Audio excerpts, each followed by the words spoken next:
rakyat Indonesia supaya tahu Dokter Tifa, Ibu Kurnia tidak takut di penjara. Kami banyak meme mengejek, menghina kami. Saya menunggu Dokter Tifa pakai baju Shopee, pakai baju orange, nggak masalah. Kalau seandainya kami bersalah, tidak masalah kalau seandainya kami bersalah. Tetapi yang menyatakan bahwa saya salah atau benar itu cuma selembar ijazah asli saja. Seandainya memang betul ada ijazah asli, dengan senang hati saya pakai baju orange. Dengan senang hati saya masuk lapas, nggak ada masalah. Kalau saya dianggap memfitnah, ibu rumah tangga ini dianggap memfitnah mantan presidennya, perempuan ini dengan anak-anak ini dianggap memfitnah dan mencemarkan nama baik karena beliau ternyata Joko Widodo punya ijazah asli, gak ada masalah. Saya ikhlas, saya ridho. Saya ikhlas, saya ridho pakai baju orange. Saya ikhlas, saya ridho masuk lapas. Saya pribadi juga melihat di TikTok wakil presiden kita itu juga sudah mempromosikan ke sekolah-sekolah untuk merawat diri, kecantikan kayak gitu. Kenapa nggak akhlaknya, imannya yang diperkuat kayak gitu? Kayak saya itu kayak ngerasa sedih banget. Kenapa duniawi terus gitu sekarang itu? Kenapa nggak malah agamanya kita? Dan saya melihat lagi ke depan itu kok banyak sekali yang sudah AI, apa itu? AI, ya Pak, minta tolong untuk dibukakan mata kita semua untuk kalau agama itu nomor satu dan kalau bisa sholat dan ngaji itu nomor satu gitu Pak. Ya. Makasih Pak.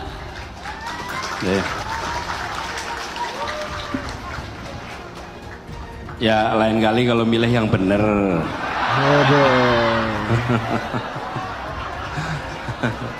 Iya. Kalau menyesal ya sudah menyesal lah gitu. Sampai ke Amnesty Internasional. Waduh. Sampai ke Komnas HAM Internasional. Waduh. Jadi ini yang langkah yang kami lakukan untuk menyelamatkan bangsa dan negara ini dari kehancuran yang dibuat oleh Joko Widodo dan kroni-kroninya. Mungkin dari segi kata-kata ataupun ucapan ini seperti benar ya kan. Tapi kalau kita analisis ucapan beliau ini ya kan, ini belum bisa dinyatakan valid bahwa ucapan ini memang mereka ini mengirim surat bersama diaspora internasional itu yang katanya 11 negara ke PBB. Karena apa? Karena tidak ada bukti. Suratnya apa, isinya apa, ke siapa mengirimkannya, kan begitu. Dan sekarang apakah orang ini penting ataupun apakah selama ini ucapan orang ini dapat dipercaya atau tidak? Kan begitu. Selama mereka bernarasi tentang ijazah Jokowi pun ya, mereka banyak sekali mengelaknya. Ketika disudutkan dengan sebuah fakta, mereka akan mengatakan kami dikriminalisasi. Itu fakta ya, itu. Yang mereka sekarang ini banyak sekali dalil-dalil untuk mereka mengelak tentang hal itu. Apalagi ketika Lab for Forensic sudah menyatakan ijazah Jokowi asli, banyak sekali alasannya. Mau dibawa ke internasional ya, mau kami cek dulu dan lain sebagainya. Itulah hari ini ya, mata kita menyaksikan ucapan-ucapan mereka yang selama ini dikatakan di media-media mainstream itu belum bisa dikatakan benar juga gitu ya. Jadi sekarang apakah ketika mereka mengatakan melaporkan Jokowi ke PBB bersama diaspora internasional 11 negara, ini belum bisa dikatakan valid. Karena apa? Karena di PBB belum ada pembahasan tentang Jokowi.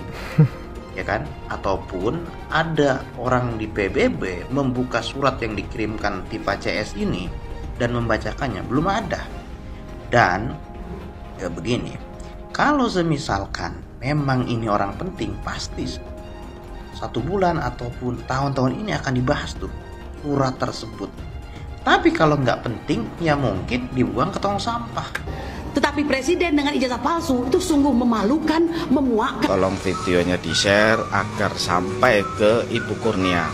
Saya lebih muak lihat video Anda, Ibu. Makanya videonya saya search. Apalagi Anda bergelar advokat. berbicara dengan lantangnya, bahasa memuakkan.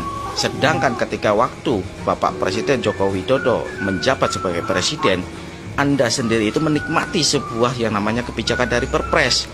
Anda sendiri dan keluarga Anda lah sebuah penikmat yang sudah didapatkan dari waktu Pak Presiden Jokowi itu menjabat sebagai presiden. Saya lebih muak kepada Anda. Tolong share videonya kepada netizen untuk sampai kepada Ibu selaku advokat. Saya anggota rekan Anies Baswedan dengan tegas dan lugas menyatakan bahwa saya menginginkan Anies Rashid Baswedan menjadi Presiden Republik Indonesia untuk memimpin putra-putri terbaik bangsa ini. Negara ini telah memberikan kesempatan yang besar kepada seorang Anies Rashid Baswedan di pentas perpolitikan tanah air. Pernah menjadi menteri, pernah pula menjadi gubernur yang penuh dengan prestasi. Prestasi apa ini? Itu belumlah cukup. Kita harus meningkatkan Anies Rashid Baswedan untuk menjadi petugas rakyat. Saya pilih Jokowi karena saya yakin dia yang saya maksud. Dia bersih, dia nggak punya catatan macam-macam dalam track record perjalanan karirnya. Bahkan ketika menjadi wali kota pun dia bukan sebagai politisi, dia adalah pengusaha yang memilih untuk menjadi wali kota. Dan yang ketiga, dia bisa mendorong kebaruan. Nah, dengan begitu kita memilih orang itu bukan emosional karena SMS, BBM yang faktanya nggak terbukti, tapi karena kita tahu persis ini dibutuhkan Indonesia. Mas Anies memang dipersiapkan menjadi pemimpin besar. Nah, saya memprediksi beliau itu kurang lebih, kalau presiden terlalu kecil ya, saya melihat beliau itu nanti akan jadi betul, akan menjadi sekjen PBB, dapat Nobel Perdamaian. Hari ini kita bahas Pak Anies Baswedan yang dapat penghargaan dari masyarakat, ex-gubernur atau politikus paling carmuk di Indonesia, guys. No gimmick. Bahkan ada jurnalnya ini, jadi no gimmick. Jadi kritikus politik, masyarakat, mahasiswa, gitu. Pak Anies tuh carmuk itu, carmuk dengan populismenya. Populisme itu adalah pendekatan politik, jadi Pak Anies tuh selalu dengan rakyat kecil. Kata kunci itu selalu 3, kesetaraan, keadilan, dan wong cilik. Dan tragedinya orang ini karena carmuk mulu, tidak ada ketegasan gitu ya sama orang cilik ini ya. Itu ada tragedi guys kemarin, yang tragedi Pelumpang itu loh. Harusnya masyarakat kecil itu sudah dievakuasi atau dipindah, tapi malah di ACC. Jadinya ketika ada bencana di daerah depo Pertamina Pelumpang Jakarta Utara, itu banyak kena korban. Yang terkenal DP 0%, siasatnya Pak Anies dalam berkampanye dinilai mengada-ngada dan seolah-olah menarik rakyat kecil atau wong cilik. Semua pihak termasuk pelaporan nanti dari TPUA kepada Kompolnas ya, kemudian kepada pihak-pihak lain yang mungkin diperlukan. Jadi insya Allah semua ini akan membuka wacana masyarakat, membuka pengetahuan masyarakat, dan yang penting adalah kejujuran dan kenegarawanan. Itu yang paling penting untuk membongkar skandal ijazah palsu. Sudah ambil ijazahnya? Sudah Om. Yang tanda tangan siapa? Rektor Roy Suryo Om. Oh baik. Sudah diuji di lab forensik sama Bang Rismon Sianipar? Jelas sudah Om. Oh ya.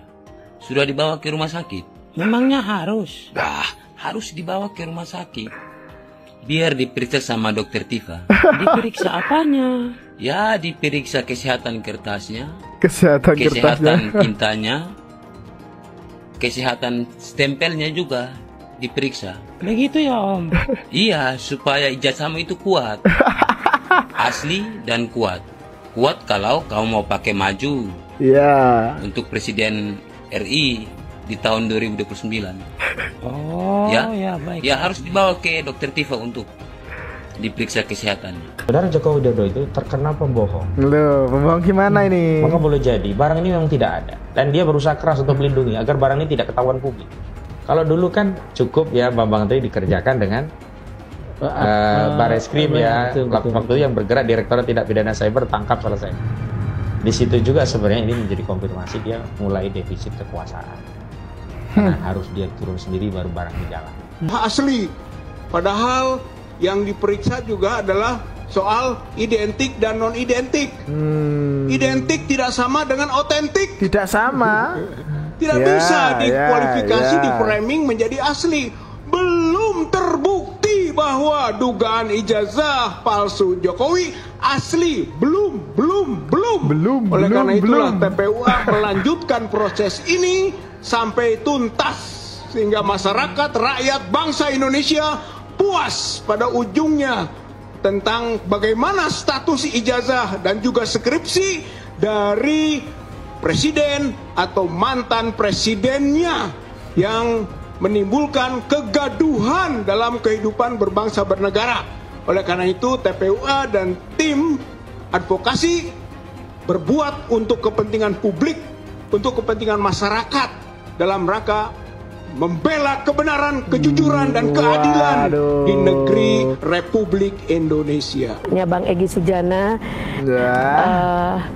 untuk memenuhi panggilan klarifikasi karena Bang Egy sakit lagi di luar negeri, maka kami yang disuruh oleh pihak keluarga untuk hadir pada saat ini. Seluruh warga dunia yang mencintai keadilan. Hari ini saya berbicara bukan hanya sebagai warga negara Indonesia, tetapi sebagai bagian dari komunitas global yang menjunjung tinggi kebenaran, kehormatan, dan integritas intelektual. Indonesia, negara demokrasi terbesar ketiga di dunia, tengah menghadapi krisis moral yang sunyi namun sangat menentukan. Bukan krisis yang ditandai oleh perang atau kekerasan, melainkan oleh pergulatan antara kebenaran dan kekuasaan, antara nurani akademik dan tekanan politik.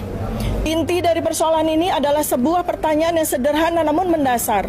Benarkah seorang mantan Presiden Republik Indonesia pernah menjabat dengan ijazah akademik yang tidak otentik?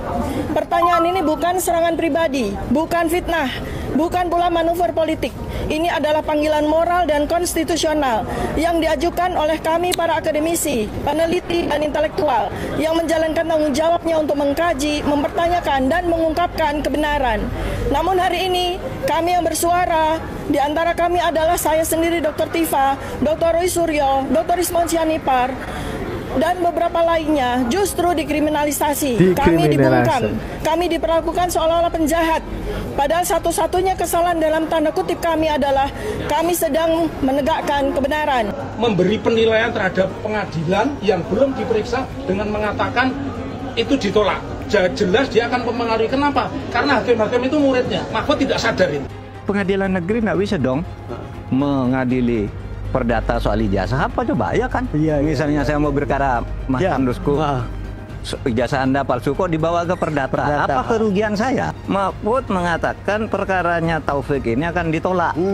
Padahal tidak pernah ada. Saya nggak tahu kalau dia gugat kayak apa gitu. Itu perkara lokal kecil gitu. Dan Taufik itu siapa gitu. Aduh. Ini gitu ya. Mau nebeng tenar.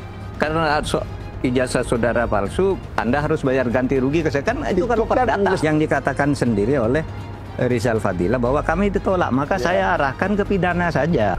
Mahfud akan digugat contempt of court ke peradilan pidana, akan saya pidanakan. Bodoh dia. Karena Pak Jokowi, kenapa Pak Jokowi hanya melaporkan klien kami? Mohon maaf Pak Jokowi, hari ini yang menyatakan ijazah Pak Jokowi itu palsu hampir seluruh rakyat Indonesia, jutaan rakyat Indonesia. Kalau nggak percaya, buka aja TikTok sebentar aja, lihat siapa yang ngomong ijazah itu dipersoalkan, dianggap palsu. Buka aja YouTube, buka aja Facebook, buka aja Instagram. Wah, jutaan orang yang menyatakan ijazah saudara Joko Widodo palsu. Tapi kenapa hanya 4 orang yang dilaporkan Pak Jokowi? Oh, itu kan yang memicu. Enggak bisa, hukum itu bukan hanya melakukan perbuatan, yang turut serta pun harus ikut diseret. Karena ada pasal 55 ayat 1 ke 1 KUHP. Biasanya polisi senang banget tuh pakai pasal 55 ayat 1 ke 1 KUHP. Enggak ada urusan pun ditarik-tarik. Oh, ini turut serta perbuatan. Tapi dalam perkara ijazah palsu ini kenapa dipilih hanya 4 orang? Kenapa nggak seluruh rakyat yang hari ini menyatakan ijazah saudara Joko Widodo palsu itu juga dibikin LP gitu loh?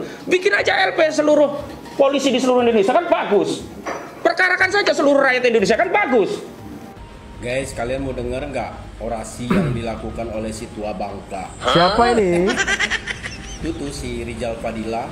Jauh sebelum kasusnya dilaporkan ke Polda sama Pak Jokowi. Nah, kalian dengar? Nih. Oh, ini.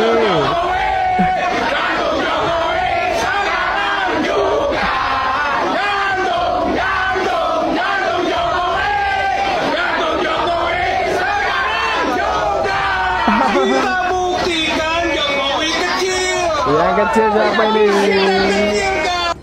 Tuh kan, apa itu nggak kurang ajar namanya? Kurang ajar banget ini.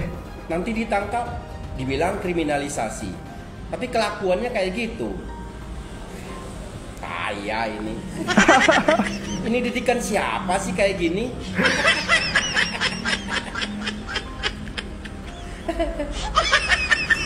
Udah berbuat kayak gitu, dilaporin, pas pemanggilan pertama mangkir. Katanya ketabrak motor. Aduh. Dalam hal ini kami menyatakan kan, kita harus melakukan atau menggunakan ahli digital forensik yang netral dan yang seimbang. Ya, nanti Dr. Rizwan akan menyampaikan kenapa kami keberatan kalau hanya ahli digital forensik dari kepolisian. Ya gitu.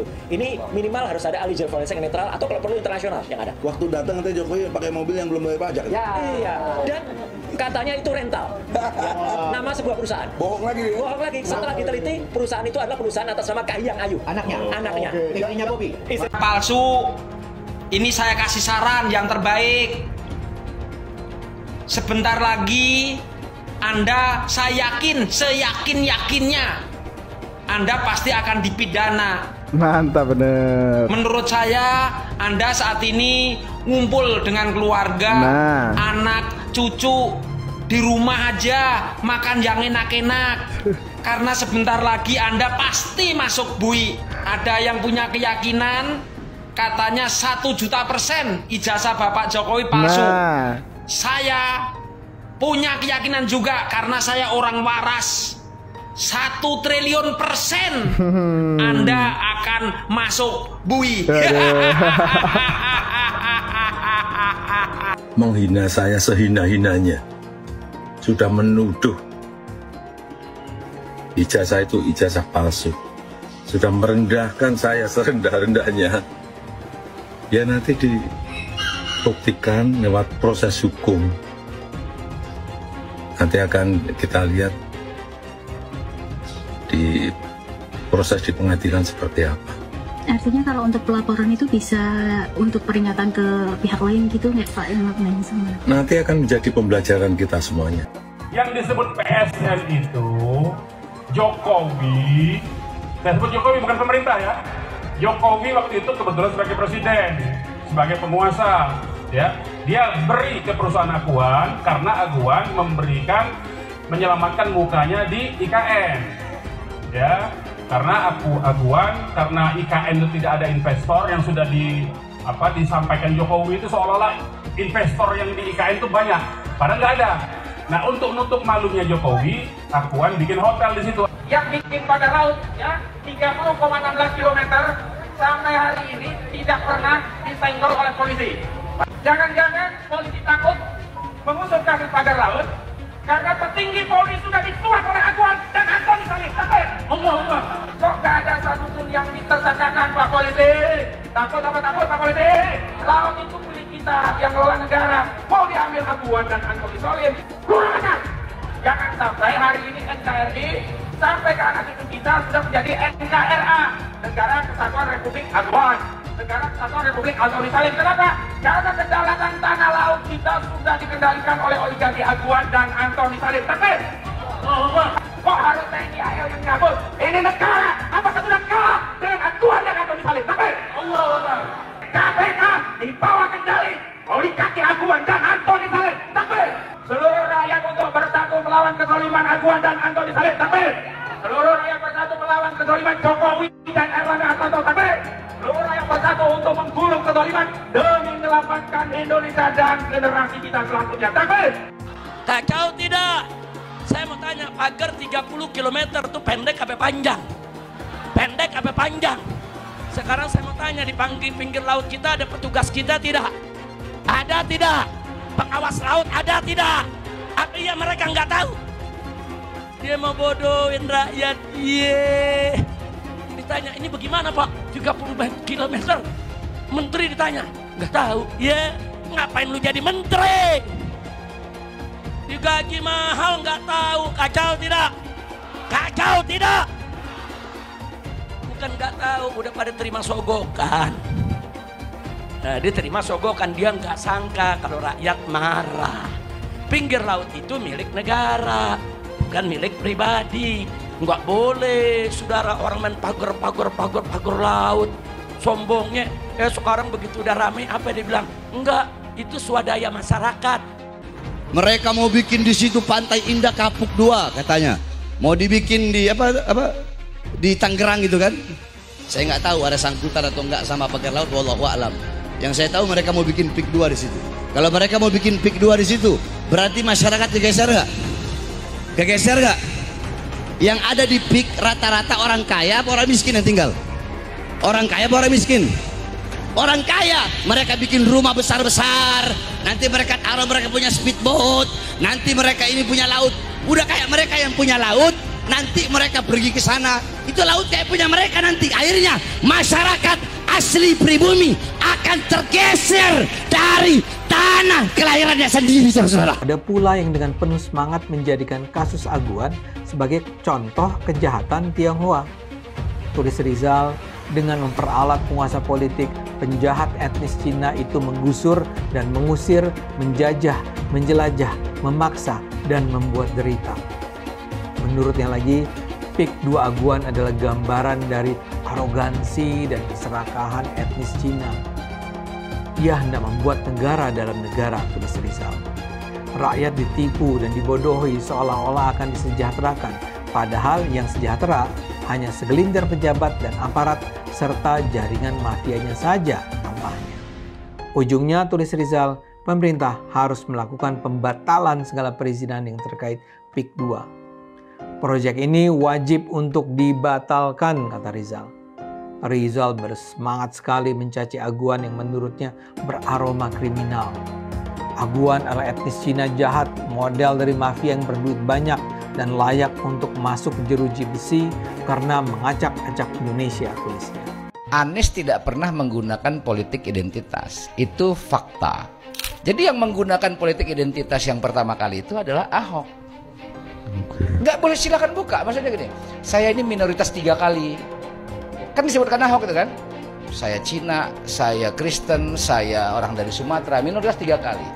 Jadi yang mengangkat isu-isu identitas ini justru Ahok. Jadi sebenarnya yang harus kita teliti kalau secara faktual, kenapa Ahok mengangkat isu politik identitas? Dia ingin mengkapitalisasi keminoritasan itu supaya memunculkan sentimentasi positif terhadap dirinya, dan dia playing victim terus. Yang nggak bisa dia kontrol kata-katanya, yang membuat dia terpleset dalam permainan itu. Dan itu terbukti, dia selalu mengglorifikasi, mendengungkan bahwa dia minoritas. Itu selalu ada itu. Yang itu sebenarnya nggak ada. Politik identitas itu sudah ada sebelum Anies ikut kontestasi jadi calon gubernur. Waktu Anies masih menteri sudah ada itu.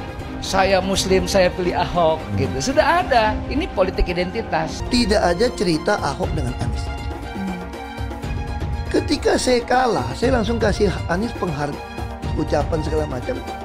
Tapi yang tidak bisa saya terima, ketika Anda menang, Anda pidato memecah belah bangsa. Bahwa Jakarta udah kembali ke pangkuan pribumi yang dijajah selama ini. Itu teksnya di mana-mana.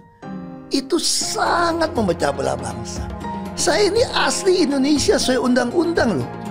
Apa kata saya namanya Ahok? Itu yang tidak betul seorang Anies lakukan. Bagi saya Anies sangat tidak negarawan. Anda udah menang, yes okay gitu loh. Saya juga tidak bawa ke MA, nggak bawa ke MK. Waktu Anda ulang tahun DKI saya juga datang. Tapi kenapa Anda mesti pidato seperti itu? Apakah kasus korupsinya ada indikasinya kuat? Laporan BPK.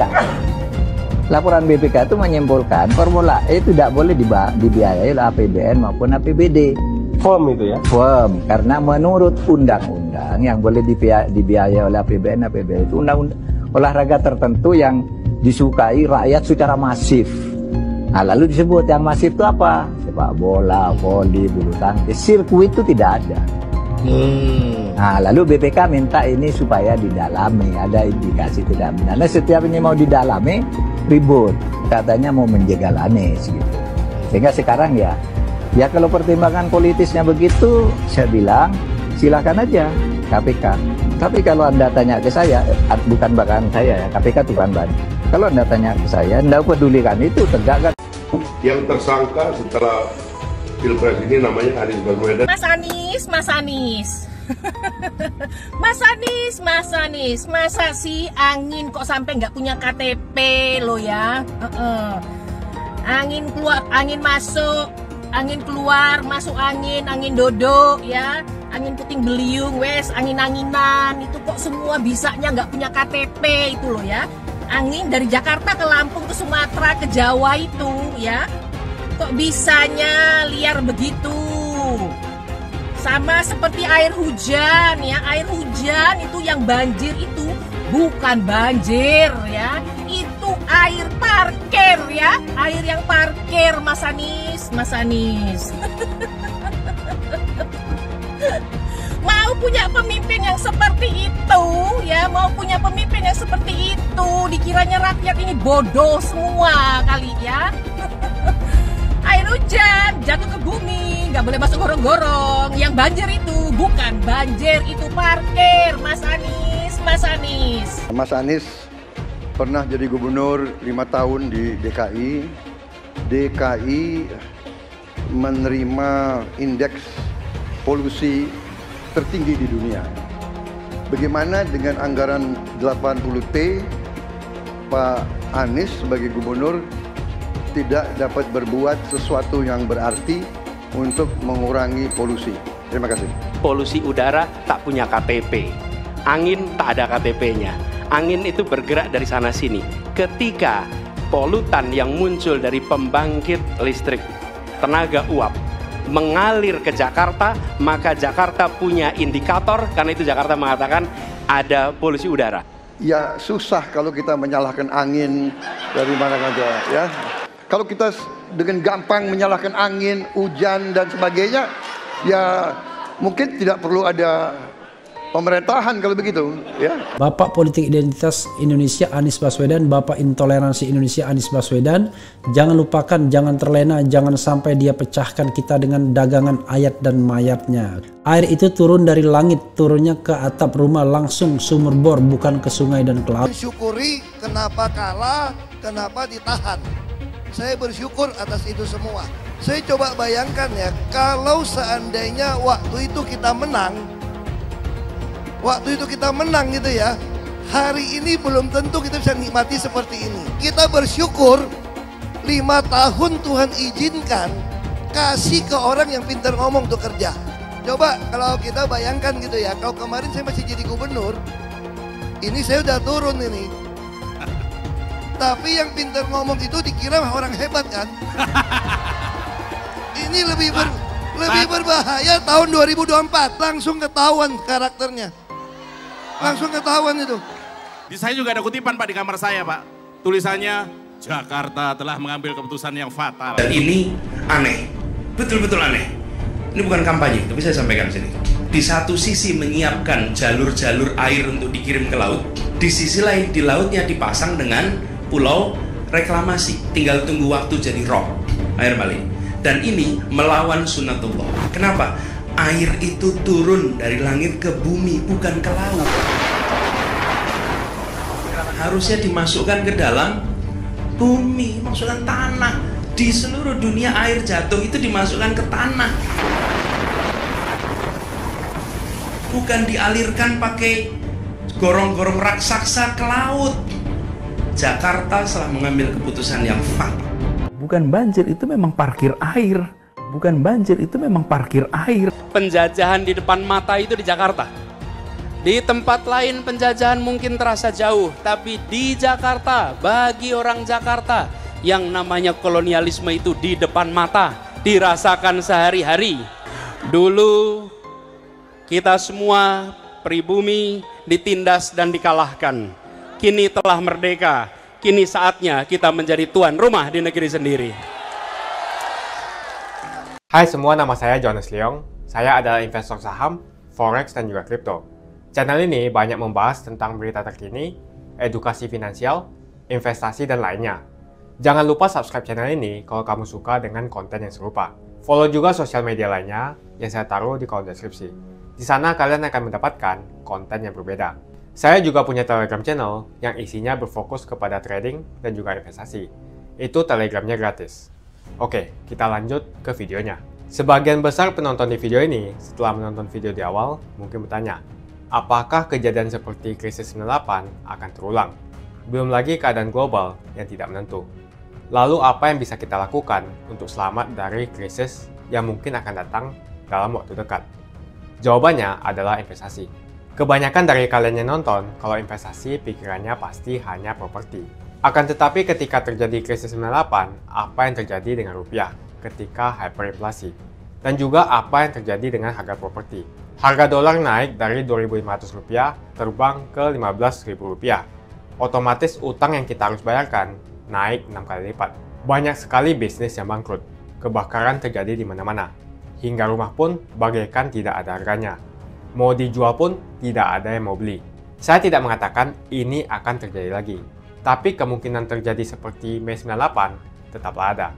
Negara gede seperti Argentina, Venezuela, dan Turki baru-baru saja mengalami hyperinflasi. Apalagi setiap hari ketemu ada saja konten yang berbau sara kepada orang Tionghoa yang ada di Indonesia. Entah itu di Instagram ataupun di YouTube, ataupun sosial media lainnya. Kita bisa melihat di tahun 2017 saat Pilgub Jakarta hampir terjadi kerusuhan seperti tahun 98 karena Ahok dituduh menodai agama. Ahok pun harus dipenjara untuk menenangkan masyarakat yang dengan gampangnya dihasut untuk membenci Tionghoa dan tidak memilih pemimpin yang beda agama. Pada akhirnya, Anies jadi gubernur dengan bantuan ormas terlarang seperti FPI. Dan sampai saat ini, dia dijuluki sebagai bapak politik identitas. Kejadian itu pun berlanjut hingga saat ini. Masifnya pemberitaan sara terhadap Tionghoa beredar di media-media yang gak jelas. Penontonnya setiap hari dihasut untuk menggulingkan pemerintahan karena tuduhan Indonesia dikuasai oleh Taipan atau Sunda Naga, yang ujung-ujungnya menyalahkan Tionghoa lagi. Kita bisa melihat kejadian di PIK 2, di mana ormas terlarang seperti FPI dan HTI terus menghasut masyarakat untuk membenci Tionghoa. Saya tidak bisa membayangkan jika kejadian seperti Mei 98 terulang kembali. Setiap musibah yang selalu disalahkan adalah keturunan Tionghoa. Setidaknya di video ini saya akan membagikan strategi saya yang udah saya terapin jika kejadian seperti tahun 98 terulang kembali. Tujuan dari strategi ini supaya kita setidaknya bisa selamat dari masalah finansial ketika musibah ini terjadi. Strateginya adalah investasi di aset yang berbeda-beda, bukan di satu jenis aset saja. Misalnya hanya di properti. Kalian bisa mulai belajar berinvestasi di aset yang berbeda seperti Bitcoin, emas, dolar, bahkan saham global atau saham Amerika.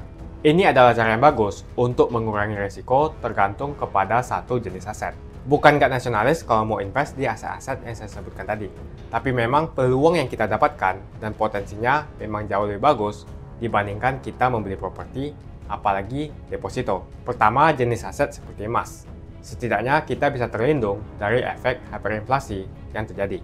Selain itu, kalian juga harus belajar bagaimana mendapatkan penghasilan dari emas. Kedua adalah belajar investasi aset global seperti saham Amerika atau saham global. Ketika terjadi krisis, yang paling berdampak adalah saham-saham Indonesia. Karena semua utang perusahaan dalam bentuk dolar akan terkena dampaknya. Deposito, reksadana, dan juga properti akan terkena imbasnya. Poin yang ketiga adalah belajar mengenal berinvestasi di Bitcoin.